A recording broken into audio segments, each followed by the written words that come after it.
Welcome to Pep Talks, a patient experience podcast where we share stories of promise, our culture of connection and care. Navigating through cancer without information or education is tough. It's even tougher when your support team is not included. When Kerrijo first came to Moffit, her treatment team instinctively recognized her need for knowledge, and it was very important that her family also be included in her treatment and care. Our patient and family-centered care at Moffit ensures that both the patients and their families receive timely and accurate information, inviting them to participate in the care and decision-making. What a big difference this made in Kerrijo's journey with cancer.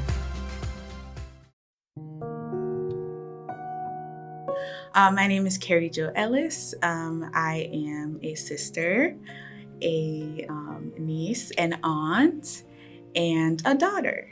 I am a full-time PhD student at the University of South Florida. So I think my stress level really went up. So when I started seeing signs, I figured it was stress. Over several months, Kerrijo had a challenging journey of hospital visits with testing and misdiagnoses, and was still uncertain what was happening to her. She finally ended up at an ER where they ran the correct test and gave her a diagnosis. Went to the emergency room and I had a Black woman doctor. I'm going to specify that because she heard the concerns that I had and she started putting IVs in and everything and rushed a CT scan. And when they did the CT scan, I lit up like a Christmas tree. There were tumors all over. And she came in and she spoke with me. She sat on the bed and she was like, "We have to send you to the hospital right now. We think it's either leukemia or lymphoma." And I was like, "What is that?" Because I have no experience. No one in my family has had cancer. I've never heard those words before. And she was like, it's cancer. And she took me to the hospital that was linked to this emergency room. They put me in the ambulance. That was my first time going through that whole experience. And they took me to the hospital and they took me to the floor that was the oncology floor. So I started like putting two and two together, maybe trying to figure out, okay, that's what is going on. And about 2 days into my stay at the hospital, they came back and took a lymph node that was in my neck because my neck was swollen, but I just thought it was just something that was just happening to my body. I don't know. And when they tested it, said that I was at stage 3 of non-Hodgkin's lymphoma. They told me that I had cancer alone. I had none of my family with me. No one was around, and they told me that by myself. At the time when I was diagnosed, I was 28 years old, a month and a half shy from my birthday. So I'm 29 years old now, and that was a really painful day for me, and figuring out how to let my family know. Immediately when I shared it with other people, Moffit was the first name that came up. The first name. Every single person that I spoke to, they were like, "You have to go to Moffit, you have to go to Moffit, you have to go to Moffit." I came to Moffit in January of 2022. So on that first day, my mom and my brother came with me to my appointment. So I went up to the front, and the woman that was there, I shared with her, I was like, "Hey, I know that Moffit now has a policy where only one person can be in the room with you, but my brother is here with me as well. Is it possible that he could come in or whatever? He wants to hear too as well." And she's like, "We'll set him up with an iPad, and whenever you get into your meeting, he'll just join you there through the iPad." And so my brother was moved to a separate room. He had headphones so that none of the information that was confidential would be heard by the rest of the people in the lobby area. I went in, did the preliminary checks and everything, sat in the room, and then the nurse came in and she explained the process of how our first initial meeting would go. And then she shared, Dr. Saeed will come in and then I'll come back and then, we'll go from there.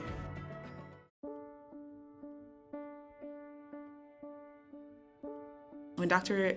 Saeed came in, he sat down in his chair and he got as close as he possibly could to us. And he just sat there and kind of just explained everything.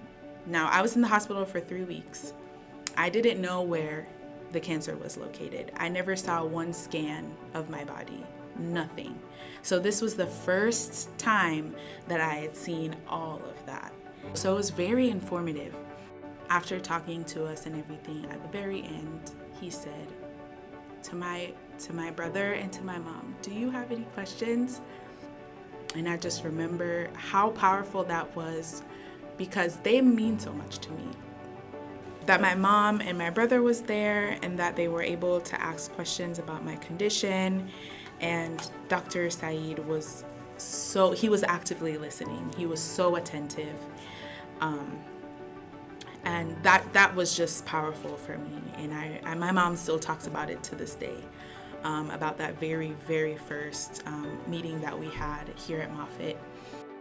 So after asking my family, my brother and my mom, if they had any questions, he went into the chemo treatment that I would be receiving here.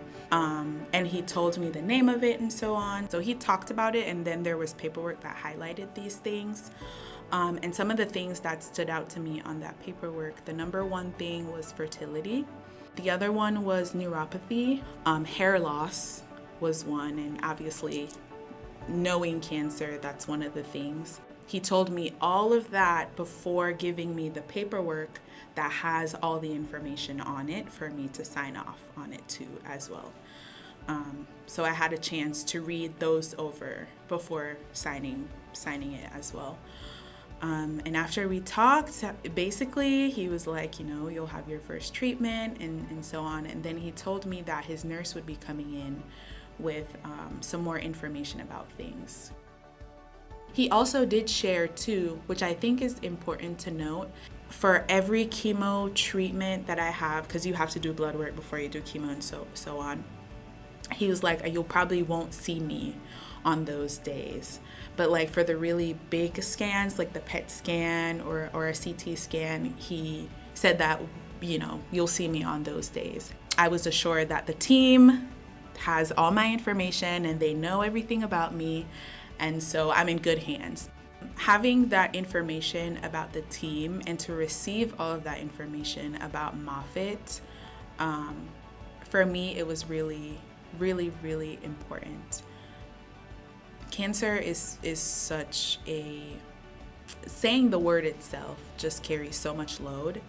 And when you had the experience or have had the experience of it just being brushed off and you're not hearing information about how you're doing, like even that information was just great to have, and to know that you're not like going into this like with a lot of uncertainty. That it was an amazing experience. I will say that very, very first initial meeting was night and day compared to what I had in the hospital for 3 weeks.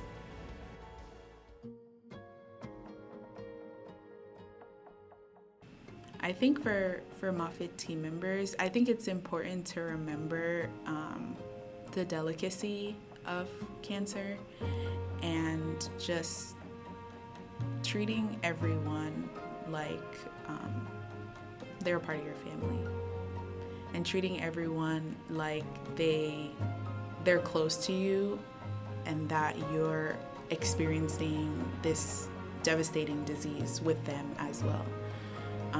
So that's going to require a lot of empathy and a lot of work on the part of the team members.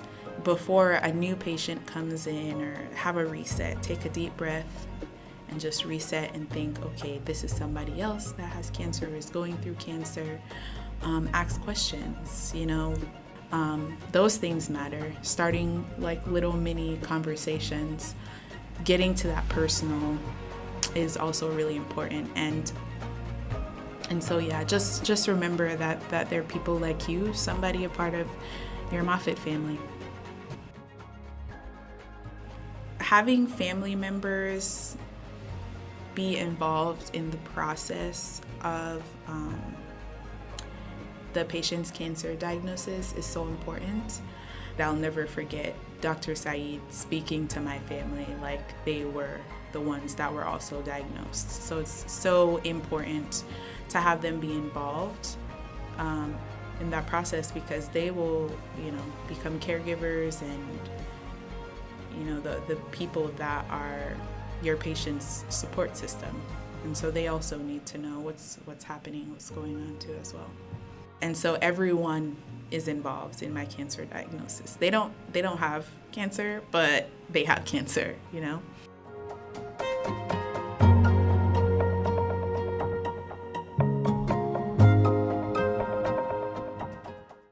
Thanks so much for listening. We hope you'll join us for our next episode of Pep Talks. Until then, keep living the promise.